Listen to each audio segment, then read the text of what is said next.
This webinar provides an introduction to resiliency principles. I'm Karen Birchtold with the Manitou Springs Planning Department, and I'll talk about how these principles apply to the city's ongoing master plan and hazard mitigation planning process. Manitou Springs is an historic community built along mountain foothills and waterways.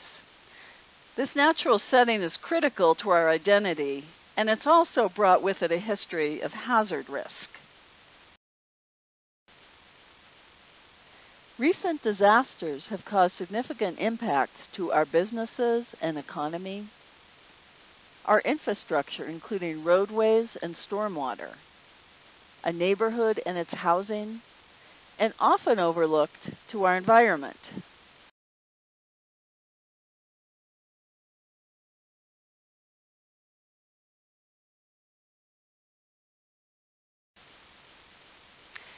As the community moved towards long-term recovery, it became apparent we needed to clarify our long-range planning goals. The process for doing this is called the Community Master Plan. This will be a year-long process called Plan Manitou. One of the key questions we'll ask is how and where should the community grow, redevelop, and conserve?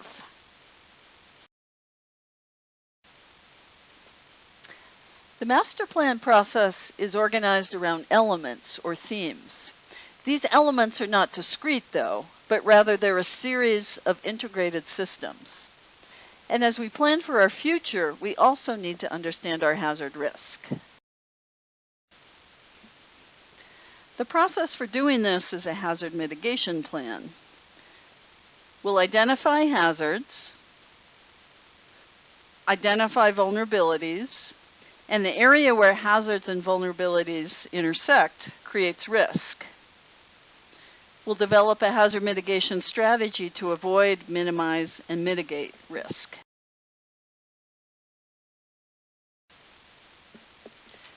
We've heard much in the media about resiliency lately, and resiliency will be a key theme in Plan Manitou. But what does this term mean, and how will it be useful to our planning process? So here's a definition that can get us started, and this comes from the Colorado Resiliency Working Group. The ability of communities to rebound, positively adapt to, or thrive amidst changing conditions or challenges. In order to thrive, we really do need clear direction and vision. We need a holistic, comprehensive, community-based approach. And we want our hazard mitigation plan to support our master plan goals and for our master plan to be consistent with our hazard mitigation strategy. This integrated approach will support our resiliency.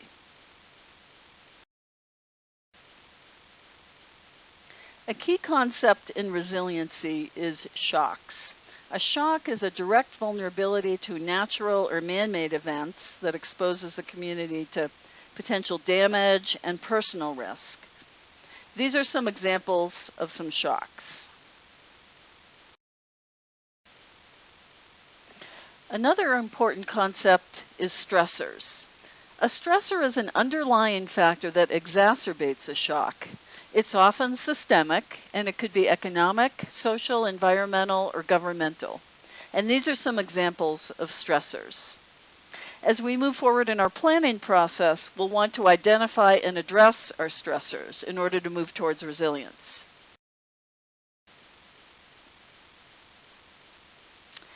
So next, I'd like to review some key resiliency principles and illustrate them with some examples from our community to see what it means to us here in Manitou Springs. We hope these principles will be helpful as we move towards developing a hazard mitigation strategy, and that it will also promote integration between our hazard strategy and our master plan.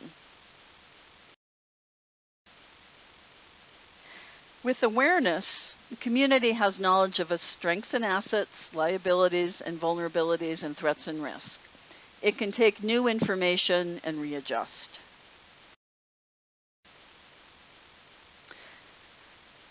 What this means to us is that through our master plan process, we'll gain greater awareness of our risks and vulnerabilities. We'll engage the public to increase their awareness, and we'll create an approach to build our awareness long term.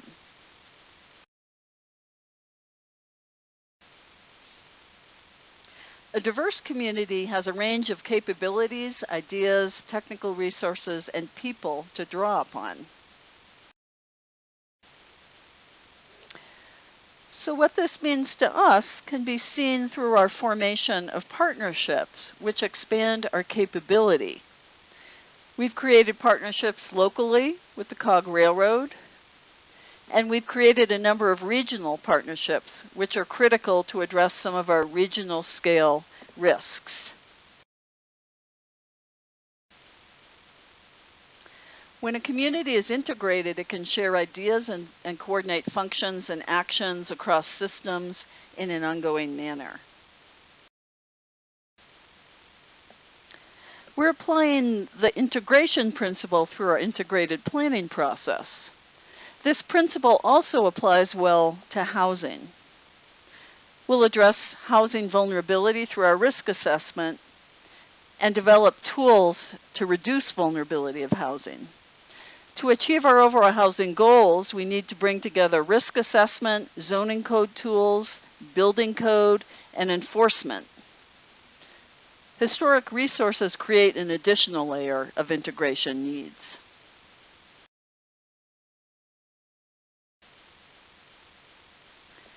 We'll identify, incorporate, and advance new tools and approaches that are technically sound and innovative. These tools will need to be tested and proven to work in our unique historic and environmental setting. In this emerging field, there are a wealth of new innovations and best practices. In Wildcat Gulch, we've employed streambed design to mimic nature and reduce stormwater velocity. We'll need new tools to address roadway design and our steep topographic and soils conditions. These types of tools will help us to address our highest vulnerabilities.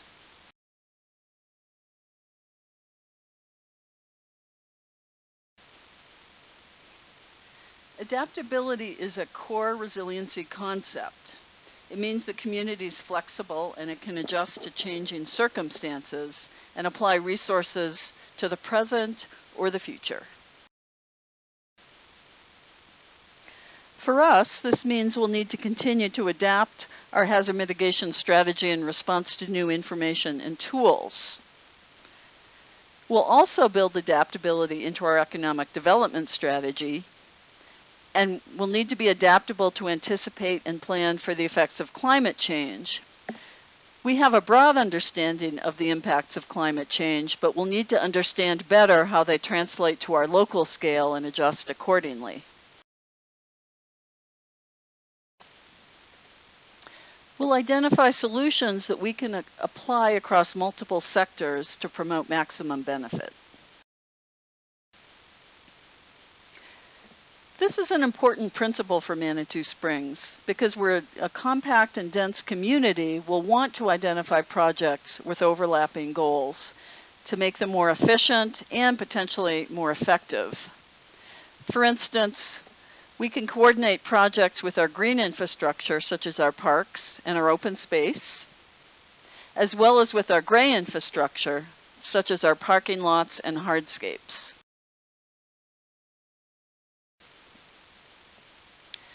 Other important resiliency principles include building social equity into our planning. We'll address vulnerable populations through our preparedness planning and our mitigation planning to reduce long-term vulnerability. We'll create projects that harmonize with our existing development and activity, and we'll identify sustainable solutions for the long term.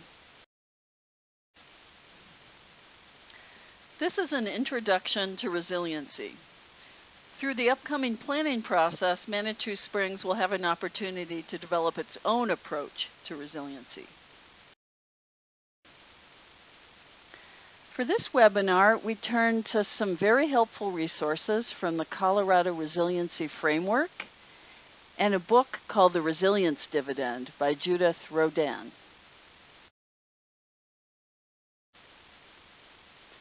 We encourage you to visit the project webpage at www.planmanitou.com. We have a learning portal with additional resources on resiliency and many other topics. And thank you for joining us.